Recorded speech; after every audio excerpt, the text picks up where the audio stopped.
Hey guys, welcome to another video from Historic Militaria. Today we're going to be looking at what looks like a typical US M1 helmet, but in fact is not. These are Israeli license-built copies of the US M1, and as you can see, it is almost identical down to the pretty much the same paint finish.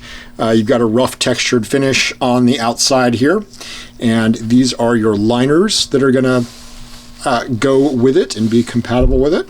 Look very much like standard US liners, but they are in fact made in Israel just as the helmet is. So let's get right into this. These saw a lot of use in Israeli service, really up until they were replaced in, pretty much the 1980s and even the 1990s. And they may even still be in service with some reserve and sort of second and third line troops, but this would have been very common to see in the 1967 and 73 wars and a lot of actions in between. So a lot of these are in pretty well-used condition. This is actually a fairly nice example of one of these. So the first thing you're going to notice is it does not have the standard US chin strap system. It's actually got a 3-point attachment. So you've got your two right there and then one back here. Also, these are going to be a little bit further up than on a US version. As a matter of fact, when the Israelis first were supplied with helmets, the US supplied some M1s, and the Israelis took US made M1s and actually made them into the 3-point system and left these bales right in the original position. Then they decided not to do that. When they started actually building their own, they moved them up a little bit. I've heard it's a little bit more balanced that way and just a little more sturdy. And obviously you've got a pretty comfortable chin strap here. Almost looks like a paratroop type, but it's not. These were the standard combat helmet. And you've got a 60 marking, which I believe is the size in there.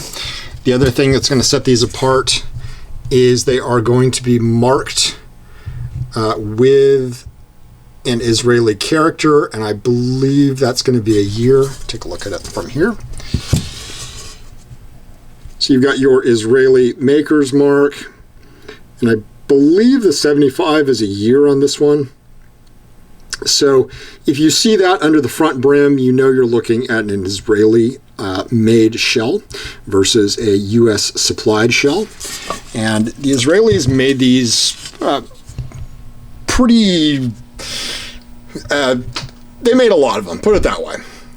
And moving on to the liners here, these are Israeli made liners, very much again like any standard US M1 liner, but they do have a pretty distinct green color. You see one of these and they're a little bit different shade of green than US liners, but everything else is pretty much copied from the US system. Well made, leather sweatband, your typical webbing, nothing too amazing. In front here, you are going to also have some Israeli markings, which will be a dead giveaway that you're looking at an Israeli-made liner. So again, that's going to be under the front lip. And other than that, these are pretty standard, nothing too amazing on them. But if you do collect Cold War militaria and anything to do with the Middle East, these are helmets that saw a lot of use. I mean, certainly the Israelis were no slouches when it came to the conflict department all through the Cold War era.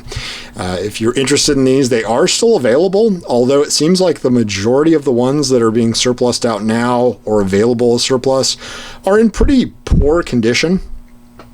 But look hard, you might find a nice one. Prices are going up on these.